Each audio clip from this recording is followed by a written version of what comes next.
أعوذ بالله من الشيطان الرجيم بسم الله الرحمن الرحيم اللهم صل على سيدنا محمد وآل محمد আজকে ইতিহাসের একটি খুব পরিচিত চরিত্র হাজী মোহাম্মদ মহসিনের বিষয়ে একটু আলাপ করব।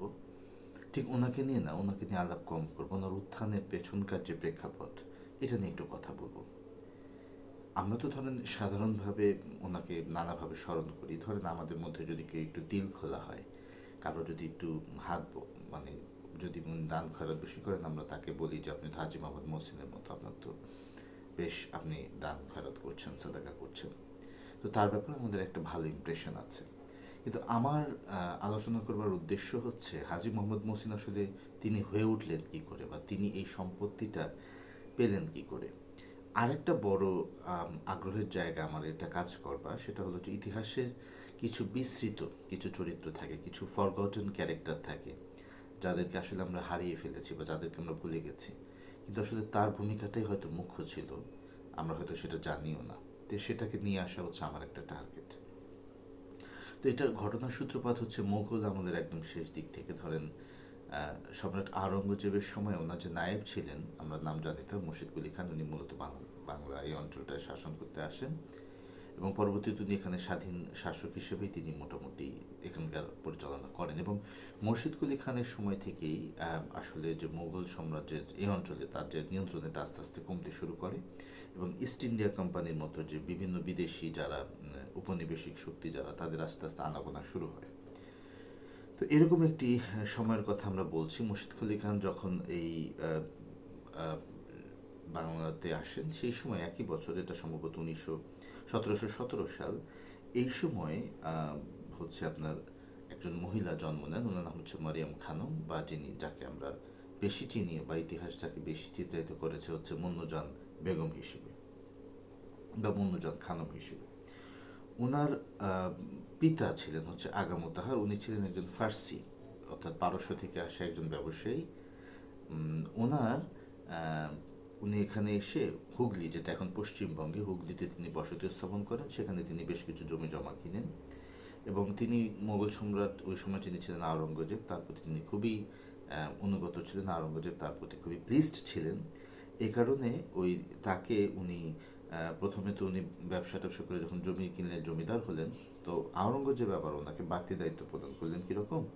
আমাদের এই যে যশোর, বর্তমান যশোর, মুর্শিদাবাদ, নদিয়া এবং হুগলি, এই বিস্তীর্ণ এলাকার যে জায়গিরদার, এটার উনি হচ্ছে এই দায়িত্বটা দেওয়া হয় হলো এই আগা মোতাহারকে। আগা মোতাহার আবার বিয়ে করেন হচ্ছে জায়নাব খানম নামে ওই সময় একজন অভিজাত একটা পরিবারের মেয়ে, তাকে বিয়ে করেন। এই আগা মোতাহার এবং জয়নাব, তাদের যে সংসার, এখানে যে মেয়েটা হয়, একটাই সন্তান, তিনি হচ্ছেন এই মুন্নুজান খানম বা মরিয়ম খানম বা মুন্নুজান খানম, তিনি জন্ম হন। এরপরে যেটা হয় যে আগা মোতাহার ছিলেন খুবই রিলিজিয়াস মানুষ। উনি ওনার বাসায় মানে এই মুন্নুজানকে উনি বিভিন্ন ভাষা, আরবি, ফার্সি, বাংলা, এগুলো তিনি শেখান।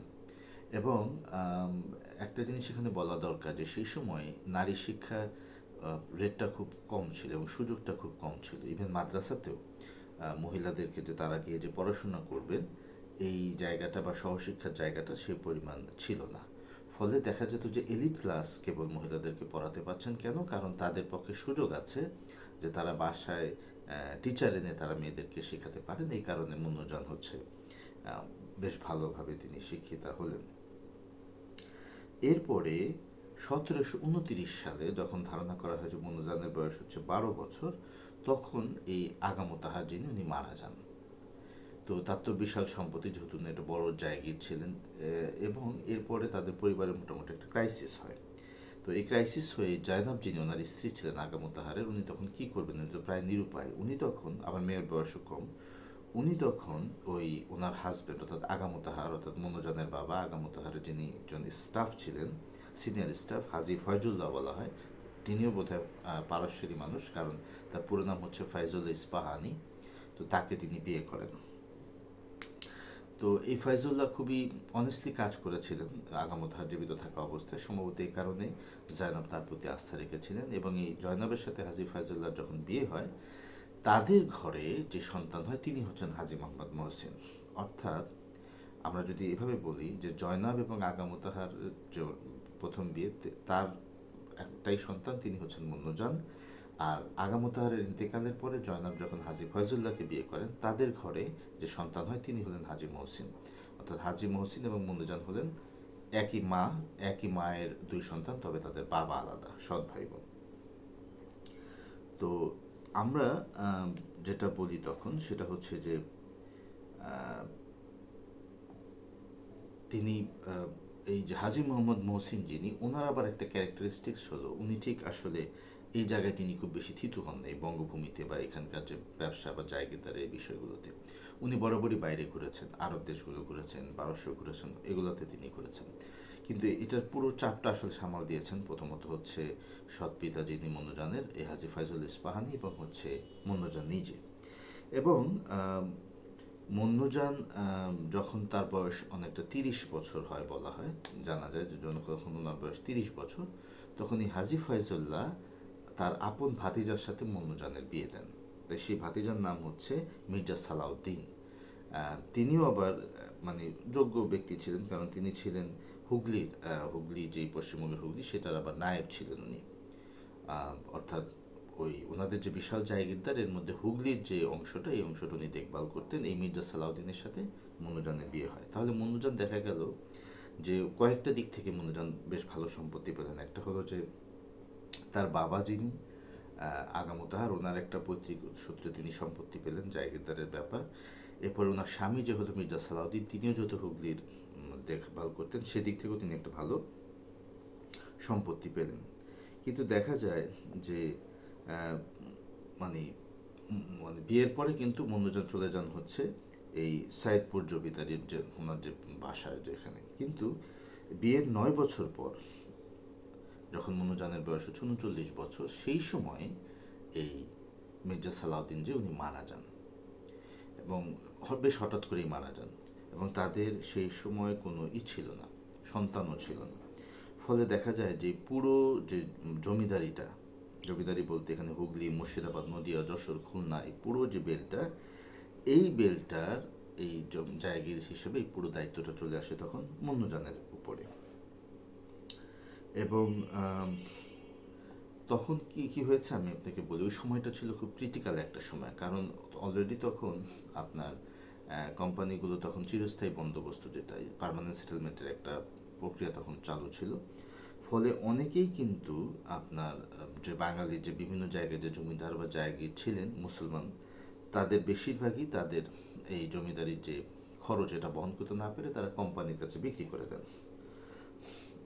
এবং মুন্নুজান সেটা করেননি, এবং মুন্নুজানকে অনেকবার বলা হয়েছিল যে আপনি বিয়ে করেন, উনি সেটাও করেননি।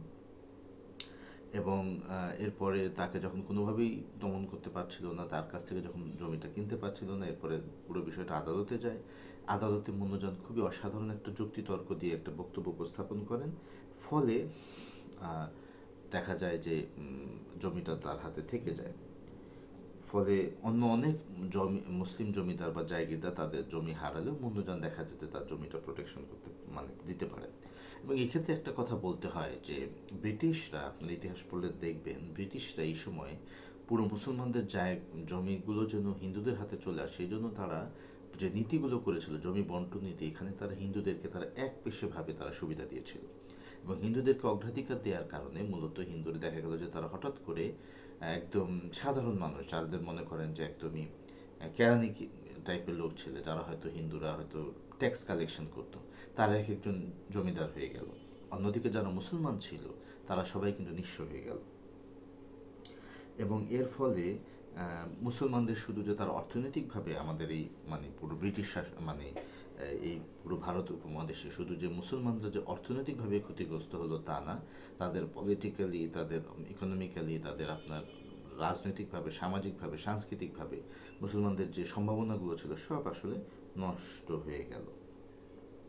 এর মধ্যে 1779 থেকে 1770 সালে একটা ভয়াবহ দুর্ভিক্ষ হয়েছিল। সেই দুর্ভিক্ষেও মুন্নুজান সহ ওই সময় যারা জমিদার ছিলেন সবাই ক্ষতিগ্রস্ত হন। তবে মুন্নুজান এই ক্ষেত্রেও বলা যায় যে তিনি যথেষ্ট পরিমাণ সফল হন। তিনি একদিকে যে ক্ষতিটা হয়েছে সেটা ড্যামেজটা রিপেয়ার করার চেষ্টা করেন, আরেকদিকে কোম্পানি তাদের উপর যে রাজস্বটার অন্যায্য হার চাপিয়ে দিয়েছিল, যেটা না শোধ করতে পারলে আবার ফোর্সফুলি সেটা জায়গাটা কেড়ে নেওয়ার সম্ভাবনা ছিল, সেটা ঠেকানোর জন্য কোম্পানিকে তার রাজস্বগুলো ঠিকমতো দিতে পেরেছিলেন। এবং একটা পর্যায়ে দেখেন এই স্ট্যান্ডার্ড কোম্পানি ওনার এই জায়গিরটা এটাকে মানে বকেয়া দিতে পারছে না, এই অজুহাতে এটা নিলামে দিয়েছিল কোম্পানি। কিন্তু সেই নিলামে যখন এই প্রক্রিয়াটা চলে, সেখানেও মন্যজান অসাধারণ একটা ফাইট করেন এবং ফাইট করে তিনি এই জমিদারির বিক্রিটা তিনি মানে ঠেকান। এবং তিনি প্রায় 40 বছর জমিদারি পরিচালনা করেছিলেন। এই সময় জানা যায় তার বিরুদ্ধে তার কোনো স্টাফ ক্ষমতার যে অপব্যবহার সেটার অ্যালিগেশন দেননি, এবং তার বিরুদ্ধে কোম্পানিও কখনো বলে নাই যে তিনি ট্যাক্স দেওয়াতে কোনো গরমিল করেছেন অথবা ঠিকমতো দিতে পারেননি। এই যে এতক্ষণ তার যে স্ট্রাগলটা বললাম, একজন মহিলা মানুষ হয়ে কোম্পানির সাথে ফাইট করা, হিন্দু জমিদারদের সাথে ফাইট করা, আবার একই সঙ্গে দুর্ভিক্ষ মোকাবেলা করা, তারপর ক্ষমতার অপব্যবহার না করা, তারপর আদালত ফেস করা, তারপর নিলাম ফেস করা, এই পুরো স্ট্রাগলটা করে তিনি যে জায়গিরটা যে রক্ষা করলেন, এই পুরো স্ট্রাগলের কোথাও কিন্তু হাজী মোহাম্মদ মহসিন নাই। হাজী মোহাম্মদ মহসিন কিন্তু তখন দূর দেশে। এবং মন্নুজান যেহেতু নিঃসন্তান ছিলেন, একটা পর্যায়ে তিনি কি করবেন, তিনি সম্পত্তিটা তিনি কার কাছে দেবেন? তিনি তখন ওই তার সৎ ভাই হাজী মহসিনের সাথে যোগাযোগ করেন, তাকে নানাভাবে, উনি আসতে চাচ্ছিলেন না, নানাভাবে কনভিন্স করে তাকে ফিরে নিয়ে আসেন এবং তাকে পুরো রেডিমেড এই সম্পত্তিটা, ভূ সম্পত্তিটা তাকে দেন। এবং এটা হচ্ছে মন্নুজান এরপর যখন মারা যান, এটা সম্ভবত 1803 সালের কথা বলছি।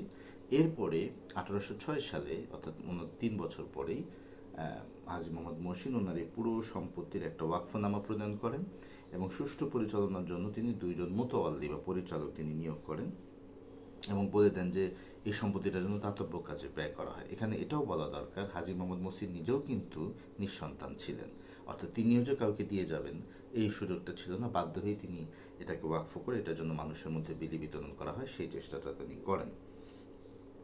কিন্তু এই ওয়াকফ বা প্রণয়ন বা দানপত্র যে প্রণয়ন তিনি করলেন, এর মাত্র 6 বছর পর 1812 সালে হাজী মহসিন নিজেও ইন্তেকাল করেন। এরপরে ওনার যে 2 জন মুতাওয়াল্লি ছিলেন, তারা কিন্তু আর এত অনেস্ট থাকেন নাই মনোজানের মতো। ফলে তারা কি করেছে, তারা ওই সম্পত্তিটা তারা মানে আত্মসাৎ শুরু করেছে এবং তাদের নামে বিস্তর আত্মসাৎ এবং সম্পদ চুরির এলিগেশন ছিল। বাধ্য হয়ে একটা পর্যায়ে কোম্পানি 1818 সালে এই মহসিন ফান্ড যেটা তৈরি করে দিয়ে গিয়েছিলেন হাজী মহসিন, সেটাকে হস্তক্ষেপ করেন এবং হস্তক্ষেপ করে তারা এটা নিজেদের হাতে নিয়ে নেন এবং তখন থেকে এই হাজী মোহাম্মদ মহসিন ফান্ডটা আসলে কোম্পানি পরিচালনা করতো। হাজী মহসিন যেটা আমার হিসেবে একটা অন্যায্য কাজ করেছেন, সেটা হলো তিনি যতদিন জীবিত ছিলেন তিনি তো তার এইসব টাকা দিয়ে অনেক শিক্ষা প্রতিষ্ঠান বা দাতব্য প্রতিষ্ঠান করেছেন, এর কোনোটাই তিনি মন্নুজানের নামে করেন নাই। অর্থাৎ কৃতজ্ঞতা স্বরূপ যে তার বোন, সৎ বোন এত বছরে আগলে রাখলো এবং তারপরে তাকে দিয়ে গেল, সেই বোনের নামে তিনি কিছুই করেন নাই। এবং ইতিহাসবিদরা বলেন যে যদি মন্নুজান যদি মহসিনের হাতে এই সম্পত্তি না দিতেন, তাহলে যে হুগলি মাদ্রাসা, হুগলি মহসিন কলেজ বা মহসিন যতগুলো মানবিক এবং ফিলান্থ্রপিক যে কাজগুলো করেছে, সেগুলোর কোনোটাই হয়তো হতো না। আমরা বাংলাদেশিরা তাকে খুব বেশি স্মরণ করি না। আমার জানা মতে রাজশাহী বিশ্ববিদ্যালয়ে একটা হল আছে, মন্নুজান হল, এর বাইরে মন্নুজানের নামে আর কোনো কিছু আছে বলে আমার জানা নেই। এই আলোচনাটা আমি করলাম এই কারণে, দেখেন আমরা ইতিহাস আসলে, আমাদের ইতিহাস তো আসলে কেউ না কেউ আমাদের কাছে উপস্থাপন করে বা বর্ণনা করে, এবং তারা যেভাবে বর্ণনা করে আমরা সেটাকেই আসলে সত্য বলে ধরে নিই। এটা ছাড়া আমাদের উপায়ও নেই, কারণ আমরা তো আসলে ঘটনার সময় উপস্থিত থাকি না, আমরা হয়তো 150-200 বছর পরে হয়তো এগুলো পড়ি। কিন্তু এই বর্ণনাকারীদের মধ্যে যে পক্ষপাত দুষ্ট মনোভাব, এটার কারণে কিন্তু অনেক সময় অনেকের উপর অবিচার করা হয়। আপনি দেখবেন ইতিহাসে কখনো কখনো কাউকে হিরো বানানো হয়, কাউকে ভিলেন বানানো হয়। এটা আমাদের মুসলিম ইতিহাসেও আছে, সেই 1400 বছর আগেও এই ব্যাপারগুলো ছিল যে কাউকে কাউকে খুব বেশি শ্রেষ্ঠত্ব দেওয়া হয়, কাউকে কাউকে একদমই ধরেন বলবো যে অবমূল্যায়ন করা হয়, কাউকে কাউকে অতি গুরুত্ব দেওয়া হয়, কাউকে কাউকে একদমই জেনারেলাইজ করা হয়। তো এই বিষয়গুলো ইতিহাসে সবসময় ছিল এবং এটার কারণে আমরা কিন্তু এখন এত বছর পরে এসে মূল্যায়নের ক্ষেত্রে দেখা যায় যে আমরা জাস্টিস করতে পারছি না। ভবিষ্যতে তখন দেখা যাবে যে আমরাও যদি কখনো কোনো প্রতিষ্ঠানের, কোনো দলের, কোনো জায়গার যদি ইতিহাস করি, আমরাও হয়তো দেখা যাবে যে কারো মানে কাউকে হয়তো হিরো বানাচ্ছি, কারো ইতিহাস হয়তো আস্তে করে গিলে ফেলছি বা অগ্রাহ্য করছি। এটা করা উচিত নয়। যে করেছে এবং যে করেনি উভয় কখনোই এক জায়গায় নিয়ে আসা উচিত নয়। যিনি যেটা করেছেন এবং যতটুকু করেছেন তার মূল্যায়ন করা এবং তাকে প্রপারলি উপস্থাপন করাটাই হচ্ছে ইতিহাসের একটা ন্যায্য দাবি। আমি হাজী মোহাম্মদ মহসিনকে ছোট করবার জন্য বা কোনো কিছু বলার জন্য এটা করি না। আমি শুধু এটা বলতে চেয়েছি যে ওনার এই সম্পত্তি পাওয়ার পেছনে বা উনি যে এত দান করলেন, ওনার যে সারা বিশ্ব জুড়ে একটা সুনাম হলো, এর নেপথ্যে ওনার বোনের যে ক্যারেক্টার, ওনার বোনের যে স্যাক্রিফাইস এবং ওনার বোনের যে লাইফ লং স্ট্রাগল, এটা কিন্তু আমরা একদমই জানতে পারি না। তো আমরা নিজেরা যখন ইতিহাস পড়বো আমাদের জন্য মনটা খোলা থাকে, আমরা যেন বুঝতে পারি যে কাউকে যখন কোনো একজন বর্ণনাকারী বলছেন উইথ ডিউ রেফারেন্সও তো আসলে বানানো হয় বা বানানো যায়, যে অমুককে শ্রেষ্ঠত্ব দেওয়া হচ্ছে, আরেকজনকে গুরুত্ব দেওয়া হচ্ছে। এই জায়গাগুলো যখন আপনি দেখবেন একটু বোঝার চেষ্টা করবেন এবং একটু লজিক দাঁড় করাবেন যে আসলে কার কতটুকু মূল্যায়ন করবার সুযোগ ছিল। আমরা যেন কারো প্রতি জুলুম না করি, মানে যিনি করেননি বা যিনি কম করেছেন তাকে যিনি করেছেন তার জায়গায় নিয়ে যাওয়াটা বড় ধরনের জুলুম। এই ধরনের ইতিহাস বিকৃতির মতো জুলুম আসলে আমাদের বহুবার হয়েছে, এখনও হচ্ছে। আমরা চেষ্টা করব যে কোনো পরিস্থিতিতে আসার নেপথ্যে যারা আসলে মুখ্য ভূমিকা পালন করেন তাদেরকে আমরা যথাযথভাবে মূল্যায়ন করব। এটা ইতিহাসের প্রতি আমাদের আমার একটা সবার প্রতি চাওয়া, যাতে আমরা ইতিহাসের প্রতি এতটুকু ইনসাফ করি। সবাইকে ধন্যবাদ। আসসালামু আলাইকুম।